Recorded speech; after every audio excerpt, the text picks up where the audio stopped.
This Southland Coach Conversation brought to you by Becker Hardware and Dave's Collision Shop. Carter Wenthold, the co-head coach of the Southwind Warriors, joining us. The Warriors with a 20-17 win over Clayton Ridge last Friday night. Coach, how'd you get it done? A lot of grit, a lot of determination. Didn't play our best game, but ultimately found a way to get it done. A lot of respect for Matt and what he does over at Clayton Ridge. Well-coached team. They gave us everything we could handle. Back and forth game all night long. They were able to get a field goal on their first drive. Our defense stepped up in the red zone and forced a field goal attempt, which they made from 28 yards. We responded and we actually went for it on a fake punt in our own end and ended up converting that and ended up converting on 4th and goal in the red zone and got up 6-3. And then rest of the first half, Darren, was just a lot of missed opportunities for us. Our defense played really well, especially our defensive line. I thought they played their best game of the year, and they really stymied the Clayton Ridge running game and really made them one-dimensional and made them pass a lot of the game. But on offense, we just missed out on opportunities in the red zone. We didn't finish drives. Just a lot of just missed execution, which kind of didn't allow us to break the game open like we potentially could have. We gave up a late score to end the first half. We ended up trailing 10-6 at the break. Came out, kids in the second half, stormed down the field on our first drive, got the 2, got up 14-10. And then it was kind of a back and forth scrum there. Nobody was scoring for a little while, trading possessions. And then they able to get a touchdown early in that fourth quarter on a kind of a jump ball. We sent the pressure on third down, and their kid went up and made a play.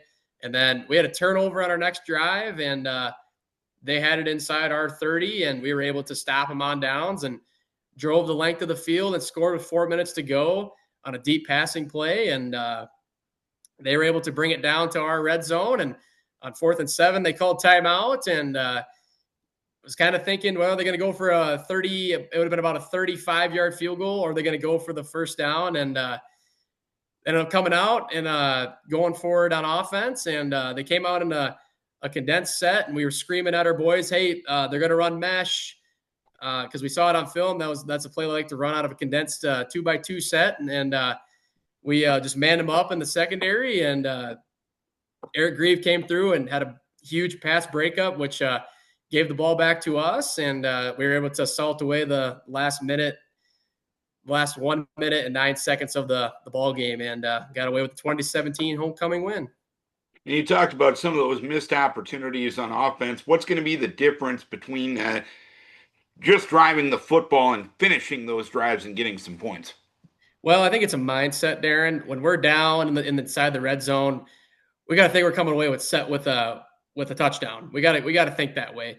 Ultimately, defenses, as they know, they're going to stiffen up in the red zone, and we understand that. But ultimately, we got to execute and just have that mindset like, hey, we're getting in the end zone and we're going to go down and score. We can't just think that we did our job getting in the red zone and think it's going to happen, because it's not. It's going to be hard. I mean, teams don't want to give up touchdowns, obviously, and we just gotta find that extra fight in us to, hey, we're gonna execute. We're gonna get a touchdown here, and we're gonna execute. So we gotta just have that mindset that we're gonna get it done.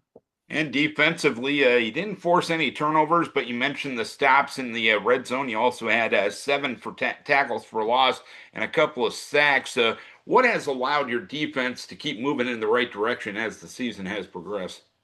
Well, I think it starts with our coaches. Coach T. Scudder works with our defensive line, fixing technique and what we want to do for stunts and how we want to attack people. Coach Wadsworth, Coach Iser, coaching our linebackers up and teaching them good run fits and getting to the football and getting as many hats to the ball. And our secondary, I coach the secondary, and I think our communication back there with those guys has been really good. And just point things out. We ran a lot of man coverage, Darren, in the game.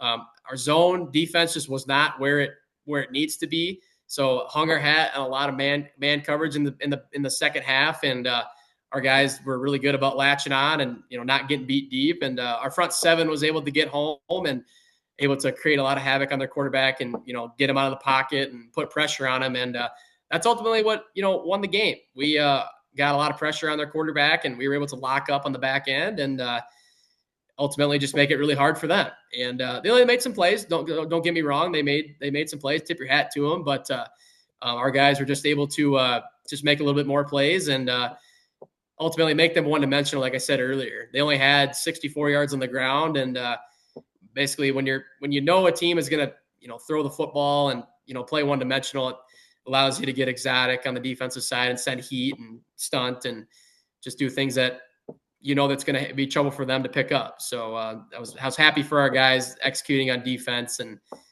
allowing us to get the ball back to our offense. That's all you can ask for. Well, as an ignorant football guy, seemingly playing man for man might not be as easy as playing zone, but the opposite was true the other night for you guys. How'd that work out? I mean, well, we just got some kids back there that are just really experienced. Braden Todd, he's been a starter on defense for 4 years. Eric Greaves played for 3 years. Landon Livinggood's played for a couple of years. Jordan Ike, new starter for us. He actually ended up going down with a hip injury late in the first half, and we actually threw a freshman out there, Jackson Hinker, and he did a nice job.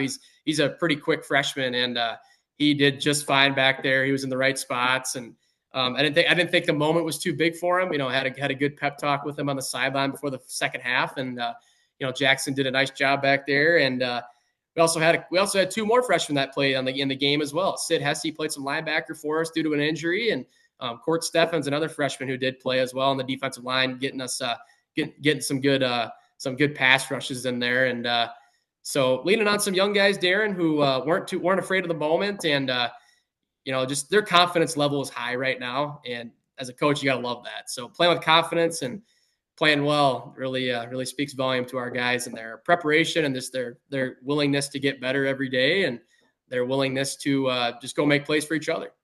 And a couple wins in a row for your squad, and now you got one of the top teams in Class A coming in on Friday night in Wapsie Valley. Looking at them on film, what impresses you? A lot like us, they want to run the football. They run a really similar scheme to us on offense. Defensively, they'll bounce around between a 4 front and a 5-man front. We got a really special talent in the Hunter Curley kid back there. Got around 900 yards on the ground, I believe, last time I looked. And overall, just a physical team, typical Wapsie Valley team. We've seen them. I think this is like the 11th or 12th straight year we played them, Darren. So really familiar with them, playing all the other sports as well, too. And well coached. Dwayne does a nice job down there with them, and they just are really fundamental. They don't make a lot of mistakes, and they're going to try and hang their hat on what they do and just play really fundamental and just do their job. And they're so well coached, and their kids are good athletes, and they've won for a long time, and they have a good culture down there, and it's going to be a challenge, no doubt. But I know our guys are going to step up to the plate and give it our all. It's especially with, like I said, playing it for how many years in a row. We know them, they know us, and it's going to be a fun and gritty night in Kelmer. It's going to be a backyard brawl, no doubt about it.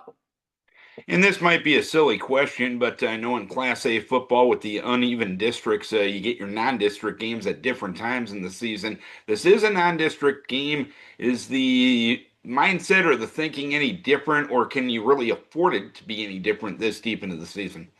It's not. It's no different in our eyes. Another opportunity to go out on a Friday night and play a football game. Obviously in Iowa high school football, when I played, we get 9 games, but now it's only 8. So you only get 8 opportunities to do this in the regular season. So we don't take any week for granted. We don't overlook anybody. We take it week by week, and obviously it is a non-district game, like you'd mentioned, Darren. But our kids are going to go out there and play hard.